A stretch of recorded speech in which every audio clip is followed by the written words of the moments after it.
Welcome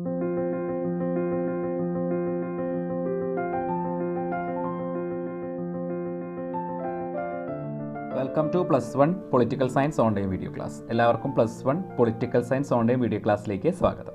ഇന്നത്തെ ക്ലാസ്സിൽ നമ്മൾ ചർച്ച ചെയ്യാൻ പോകുന്നത് ചാപ്റ്റർ 17 നാഷണലിസം, അധ്യായം 17 ദേശീയത. അതിനെക്കുറിച്ചാണ് നമ്മൾ ചർച്ച ചെയ്യാൻ പോകുന്നത്. അധ്യായം ചെറിയ പാഠമാണ്, പ്രധാനപ്പെട്ട ഭാഗങ്ങൾ മാത്രമാണ് നമ്മൾ ഇന്നത്തെ ക്ലാസ്സിൽ ചർച്ച ചെയ്യാൻ പോകുന്നത്. ഓക്കെ, നമുക്ക് പാഠഭാഗത്തേക്ക് കടക്കാം. ഫസ്റ്റ് ഓഫ് ഓൾ നമ്മൾ നോക്കുന്നത് വാട്ട് ഈസ് നാഷണലിസം, എന്താണ് ദേശീയത എന്നതാണ്. And explain the factors affecting nationalism. അതുപോലെ തന്നെ ദേശീയതയെ സ്വാധീനിക്കുന്ന ഘടകങ്ങൾ എന്തെല്ലാമാണ് എന്നുമാണ് നമ്മൾ ഇന്നത്തെ ക്ലാസ്സിൽ ചർച്ച ചെയ്യാൻ പോകുന്നത്. അപ്പോൾ നോക്കാം, ഫസ്റ്റ് ഓഫ് ഓൾ ആയിട്ട് നമ്മൾ നോക്കുന്നത് എന്താണ് ദേശീയത അല്ലെങ്കിൽ എന്താണ് നാഷണലിസം എന്നത്. Nationalism is A psychological expression that is feeling of oneness. Nationalism imparts a sense of unity to the people of a country by imposing the same set of identities such as history, culture, common belief, etc. അപ്പോൾ എന്താണ് nationalism is A psychological expression that A feeling of oneness എന്നത് ഒരു രാഷ്ട്രത്തിലെ ജനങ്ങൾക്കിടയിലുള്ള ഒരു ഏകതാബോധവും കൂട്ടായ്മയുമാണ് ദേശീയത എന്ന് പറയുന്നത്, അല്ലേ? Feeling of oneness. നിരവധി ഘടകങ്ങൾ ദേശീയ വളർച്ചയെ സ്വാധീനിക്കുന്നുണ്ട്. ഏതൊക്കെയാണ്? ഹിസ്റ്ററി, കൾച്ചർ, ചരിത്രം, കൾച്ചർ അല്ലെങ്കിൽ നമ്മുടെ സംസ്കാരം, കോമൺ ബിലീഫ്സ്, പൊതുവായ വിശ്വാസങ്ങൾ എന്നിവയൊക്കെ നമ്മുടെ നാഷണലിസത്തിനെ സ്വാധീനിക്കുന്ന ഘടകങ്ങളാണ്. നോക്കാം നമുക്ക് ചരിത്രം എന്താണ്, history. Each country has its own historical background which makes a sense of historical identity. ചരിത്രം എന്നതുകൊണ്ട് ഉദ്ദേശിക്കുന്നത് എന്താണ്? അതായത് രാഷ്ട്രത്തിൻ്റെ അതായത് ഏതൊരു രാജ്യത്തിനും അവരുടേതായിട്ടുള്ള ഒരു ഹിസ്റ്ററി അല്ലെങ്കിൽ ഒരു ചരിത്രം ഉണ്ടായിരിക്കും. രാഷ്ട്രത്തിൻ്റെ നീണ്ടകാല ചരിത്രവും പൈതൃകവും ജനങ്ങളിൽ ദേശീയത വളർത്തുന്നു. ദെൻ ടെറിറ്ററി അല്ലെങ്കിൽ എന്താണ്? ഭൂപ്രദേശം. The state should have a particular territorial area. Living together on a territory for several years make the people a sense of collective identity. ഭൂപ്രദേശത്തിൽ പറയുന്നത് എന്താണ്? അല്ലെങ്കിൽ ടെറിറ്ററിയിൽ പറയുന്ന പ്രധാനമായിട്ടും ഒരു പ്രത്യേക ഭൂപ്രദേശത്ത് ഏറെക്കാലം ഒരുമിച്ച് താമസിക്കുകയും പൊതുവായ ഒരു ഭൂതകാലം പങ്കുവയ്ക്കുകയും ചെയ്യുമ്പോൾ ജനങ്ങളിൽ ഏകതാബോധവും ഒരു ദേശീയതയും രൂപപ്പെടുന്നു. Then third one, common belief അല്ലെങ്കിൽ ഷെയർഡ് ബിലീഫ്. പൊതുവായ വിശ്വാസങ്ങൾ എന്തൊക്കെയാണ്? പൊതുവായ വിശ്വാസങ്ങളിൽ പറയുന്നത് the common beliefs, customs, tradition, law etcetera make sense of oneness among the people. Common ബിലീഫിൽ പറയുന്ന പൊതുവായ വിശ്വാസങ്ങളിൽ പറയുന്നത് എന്താണ്? രാഷ്ട്രത്തിൻ്റെ പൊതുവായ വിശ്വാസങ്ങൾ, ഐതിഹ്യങ്ങൾ, ആചാരങ്ങൾ, അനുഷ്ഠാനങ്ങൾ, നിയമങ്ങൾ എന്നിവ ജനങ്ങളെ ഒന്നിപ്പിക്കുന്നു, അല്ലേ? Then the last one, common political ideas, shared political ideas. അതായത് പൊതുവായ രാഷ്ട്രീയ ആദർശങ്ങൾ എന്തൊക്കെയാണ്? പൊതുവായ രാഷ്ട്രീയ ആദർശങ്ങൾ എന്തൊക്കെയാണ്? രാഷ്ട്രത്തെക്കുറിച്ച് ജനങ്ങൾക്ക് പൊതുവായ ചില കാഴ്ചപ്പാടുകളുണ്ട്. ജനാധിപത്യം, മതേതരത്വം, പാർലമെൻ്ററി ജനാധിപത്യം, സോഷ്യലിസം, ലിബറലിസം എന്നിവയെല്ലാമാണിത്. ഇത്തരം ആശയങ്ങൾ ജനങ്ങൾക്കിടയിൽ ഒരു കൂട്ടായ്മ വർദ്ധിപ്പിക്കുന്നു, അല്ലേ? The major political ideas like democracy, secularism, parliamentary system, etc. makes them together. Besides, common language, common descent, common religion, etc. can make sense of oneness among the people. കൂടാതെ എന്താണ്? പൊതുവായ ഭാഷയും പൊതുവായ സംസ്കാരവും പൊതുവായ വംശപരമ്പരയും പൊതുവായ മതവും ദേശീയബോധം വളർത്തുന്നതിന് കാരണമാകുന്നു. രാഷ്ട്രം ഒരു സാങ്കല്പിക സമൂഹമാണ്. വേൾഡ് ഈസ് എന്താണ്? ഒരു സാങ്കല്പികം അല്ലെങ്കിൽ അതൊരു മിത്തോളജിയാണ് അല്ലെങ്കിൽ അതൊരു സാങ്കല്പിക സമൂഹമാണ് എന്ന ആശയം അവതരിപ്പിച്ചത് ആരാണ്? ബെൻഡിക് ആൻഡേഴ്സൺ ആണ്. Benedict Anderson in his famous work imagined communities published in 1983 1983 പ്രസിദ്ധീകരിച്ച ഇമാജിൻഡ് കമ്മ്യൂണിറ്റി എന്ന ഗ്രന്ഥത്തിലാണ് അദ്ദേഹം ഈ ആശയം അവതരിപ്പിച്ചത്. ആരാണ്? Benedict Anderson. Okay, then the 18th chapter, secularism. 18th chapter എന്ന് പറയുന്നത് സെക്യുലറിസമാണ് അല്ലെങ്കിൽ മതേതരത്വമാണ്. സെക്യുലറിസം എന്താണ്? സെക്യുലറിസം എന്നത് നോക്കാം. എന്താണ് സെക്യുലറിസം എന്നതിൽ സൂചിപ്പിക്കുന്നത്? മതേതരത്വം എന്താണ്? സെക്യുലറിസം ഇതിൽ പറയുന്ന പ്രധാനമായിട്ടും എന്താണ് secularism and difference between inter religious domination and intra religious domination.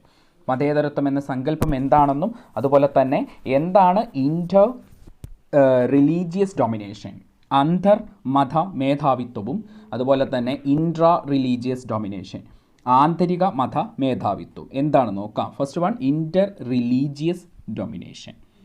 Inter-religious domination means one religion try to keep domination over another religion. എന്ന് പറഞ്ഞാൽ എന്താണ്? ഒരു മതം മറ്റൊരു മതത്തിൻ്റെ മേൽ ആധിപത്യം സ്ഥാപിക്കുകയും വിവേചനം പുലർത്തുകയും ചെയ്യുന്നതാണ് അന്തർമത മേധാവിത്വം എന്ന് പറയുന്നത്. എന്താണ് ഇൻ്റർ റിലീജിയസ് ഡൊമിനേഷൻ എന്ന് പറഞ്ഞാൽ?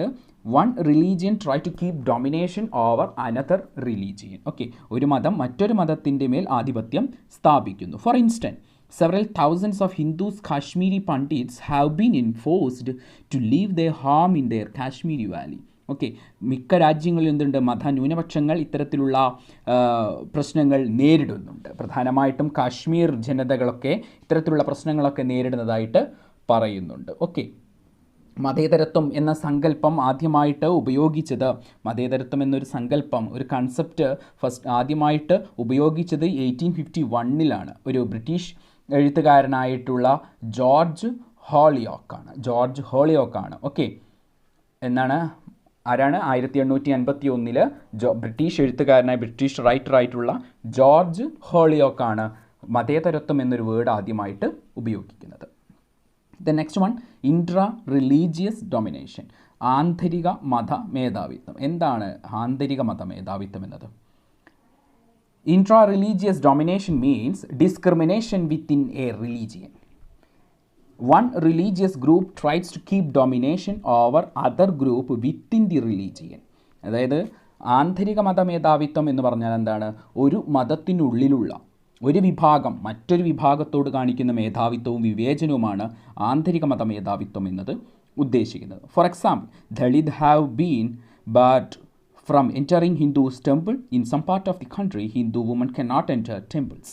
അതായത് ഒരു മതത്തിനുള്ളിൽ തന്നെ അവരുടെ മതത്തിലുള്ള വിഭാഗങ്ങളോട് മറ്റു വിഭാഗങ്ങളോട് കാണിക്കുന്ന ഒരു വിവേചനവും അതുപോലെ തന്നെ ഒരു മേധാവിത്വവുമാണ് പറഞ്ഞത് അല്ലേ.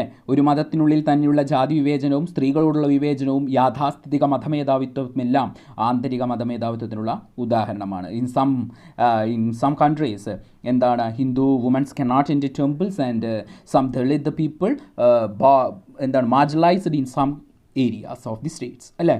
ഹിന്ദു ടെമ്പിൾസിലൊന്നും കയറാനോ അല്ലെങ്കിൽ സ്ത്രീകൾക്ക് അതായത് ഹിന്ദു വിഭാഗത്തിൽപ്പെട്ട താഴ്ന്ന വിഭാഗത്തിൽപ്പെട്ട സ്ത്രീകൾക്ക് ക്ഷേത്രങ്ങളിൽ പ്രവേശിക്കുന്നതിനൊന്നും അവകാശം ഇല്ല. എന്താണ് വാട്ട് ഈസ് സെക്യുലറിസം? എന്താണ് മതേതര രാഷ്ട്രം എന്ന് പറഞ്ഞാൽ? എന്താണ് മതേതര രാഷ്ട്രം? It is a normative doctrine which seeks to realise a secular society based on inter religious or intra religious equality. It promotes freedom within religions and equality between religion as well as within religious. എന്താണ് മതേതര രാഷ്ട്രം എന്ന് പറഞ്ഞാൽ? എല്ലാ മതങ്ങൾക്കും തുല്യ പ്രാധാന്യം നൽകുന്ന അല്ലെങ്കിൽ മതേതരത്വം എന്ന് പറഞ്ഞാൽ എന്താണ്? അന്തർമത മേധാവിത്വത്തിൽ നിന്നും ആന്തരിക മത മേധാവിത്വത്തിൽ നിന്നും മുക്തമായ ഒരു സമൂഹം സാക്ഷാത്കരിക്കാൻ ലക്ഷ്യമിട്ടുകൊണ്ടുള്ള ഒരു നൈതിക സിദ്ധാന്തമാണ് മതേതരത്വം എന്ന് പറയുന്നത്. ഇത് മതങ്ങൾക്കിടയിലുള്ള സ്വാതന്ത്ര്യത്തെയും സമത്വത്തെയും അതോടൊപ്പം തന്നെ മതങ്ങൾക്കിടയിലുള്ള സമത്വത്തെയും പ്രോത്സാഹിപ്പിക്കുന്നു. ഇവിടെ എല്ലാ മതങ്ങളെയും തുല്യതയോടെ പരിഗണിക്കുന്നു. ഒരു മതത്തിനും പ്രത്യേക പ്രാധാന്യം നൽകുന്നില്ല. അതിനെയാണ് എന്ത് പറയുന്നത്? സെക്യുലറിസം എന്നതുകൊണ്ട് ഉദ്ദേശിക്കുന്നത്. What is mean by secular states? എന്താണ് ഒരു മതേതര രാഷ്ട്രം എന്ന് പറഞ്ഞാൽ? A secular state should not have an official religion.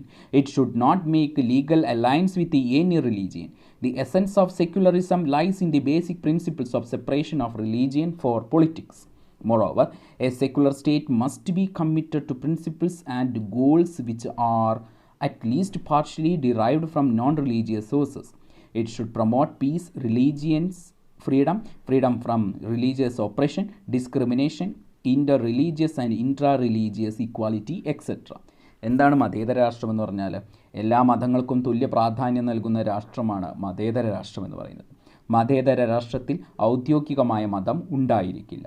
രാഷ്ട്രത്തെയും മതത്തെയും തമ്മിൽ വേർപ്പെടുത്തിയിരിക്കും. എല്ലാ മതങ്ങൾക്കും സ്വന്തമായി പ്രവർത്തിക്കാനുള്ള അവകാശവും ഉണ്ടായിരിക്കും. Okay, the state should not have an official religion. Okay, the last one, difference between western model of secularism and Indian model of secularism.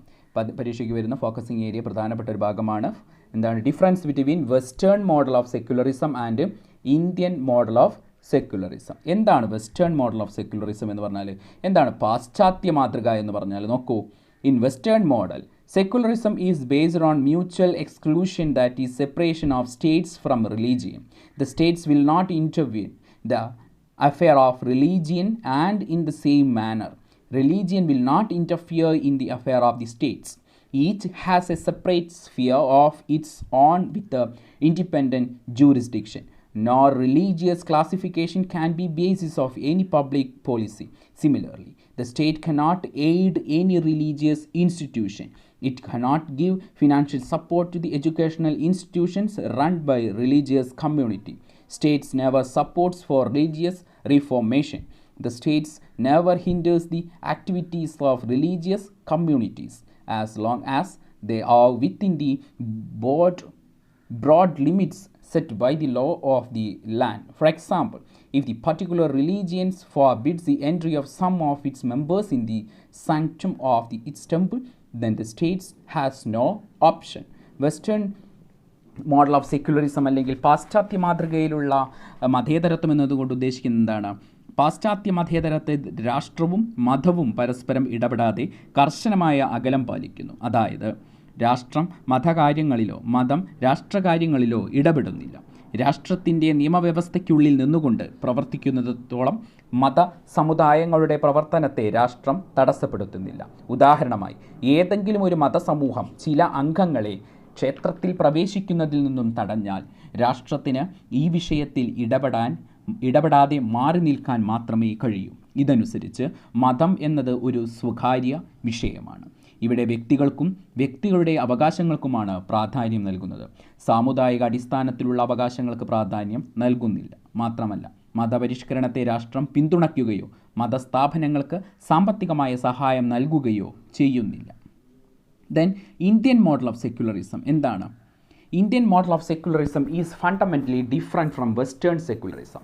Indian secularism does not focus only on church-state separation. The idea of interreligious and intra-religious equality is crucially to the Indian concept of secularism. Indian secularism equally opposed the oppression of Dalit and women within Hinduism, the discrimination against women within Indian Islam or Christianity, and the possible threat that a majority community might pose to the rights of the minority communities. Indian secularism considers not only the religious freedom of the individuals but also the religious freedom of the minority communities. Every individual has the right to profess the religion of his or her choice. Likewise, religious minorities also have a right to maintain their own culture. Moreover, the state supports the religious reformation. Thus, the Indian constitution bans untouchability. The Indian state has enacted several laws abolishing child marriage and lifting to taboo on inter-caste marriage sanction. We have enacted several laws such as abolishing child marriage, lifting the taboo or inter-caste marriage, etc. All the above facts reflect the interfere the states in the religious matters positively and negatively. Okay, എന്താണ് Indian മതേതരത്വം എന്ന് പറഞ്ഞാൽ? Indian മതേതരത്വത്തിൽ രാഷ്ട്രം മതകാര്യങ്ങളിൽ തത്വാധിഷ്ഠിതമായ ഇടപെടൽ നടത്തുന്നു. വ്യക്തികളുടെ അവകാശങ്ങൾ സംരക്ഷിക്കുന്നതോടൊപ്പം മതസമൂഹത്തിൻ്റെ അവകാശങ്ങളും സംരക്ഷിക്കുന്നു. മതന്യൂനപക്ഷങ്ങൾക്ക് അവരുടേതായ സംസ്കാരം നിലനിർത്താനും വിദ്യാഭ്യാസ സ്ഥാപനങ്ങൾ നടത്താനും അവകാശമുണ്ട്. ഇന്ത്യൻ മതേതരത്വം രാഷ്ട്ര പിന്തുണയോടെയുള്ള മതപരിഷ്കരണത്തിനെ പിന്തുണയ്ക്കുന്നു. അയിത്ത നിർമ്മാർജ്ജനവും ശൈശവ വിവാഹ നിരോധനവും ഇതിന് ഉദാഹരണമാണ്. So these are the main topics related to this chapter, secularism, മതേതരത്വം. ഓക്കെ, എന്താണ് Indian model of secularism and the western model of secularism എന്താണ്? What you mean by secularism and the difference between inter religious domination and intra religious domination. പ്രധാനമായിട്ടും ഈ ചാപ്റ്ററുകളിൽ ഇത്രയും കാര്യങ്ങളാണ് പഠിക്കാനുള്ളത്. Focusing area based main important ആയിട്ടുള്ള കാര്യങ്ങളാണ്. Text book നിങ്ങൾ നന്നായിട്ട് വായിക്കണം. മോർ കണ്ടൻസുകൾ നിങ്ങൾക്ക് ടെക്സ്റ്റ് ബുക്കിൽ പറയുന്നുണ്ട്. ഓക്കെ, ടെക്സ്റ്റ് ബുക്ക് ക്ലിയർ ആയിട്ട് നിങ്ങൾ പഠിക്കണം. ദെൻ നാഷണലിസം, ദേശീയത. എന്താണ് ദേശീയത എന്നും ഫാക്ടേഴ്സ് അഫക്റ്റിംഗ് നാഷണലിസം, നാഷണലിസത്തിനെ ബാധിക്കുന്ന ഫാക്ടേഴ്സും ഏതൊക്കെയാണെന്നാണ്. ഓക്കെ, ഈ ക്ലാസ്സിൽ നമ്മൾ ഇത്രയും കാര്യങ്ങളാണ് ചർച്ച ചെയ്യുന്നത്. നമുക്ക് മനസ്സിലായിട്ടുണ്ടാവും വിചാരിക്കുന്നു. ചെറിയ ടോപ്പിക്കുകളാണ്, സിമ്പിൾ കാര്യങ്ങളാണ്. ഓക്കെ, ദ നെക്സ്റ്റ് ചാപ്റ്റർ എന്ന് പറയുന്നത് 19th ചാപ്റ്റർ പീസ് അല്ലെങ്കിൽ സമാധാനം. ഓക്കെ, അത് നമ്മൾ നെക്സ്റ്റ് ക്ലാസ്സിൽ ചർച്ച ചെയ്യുന്നതായിരിക്കും. Okay, thank you.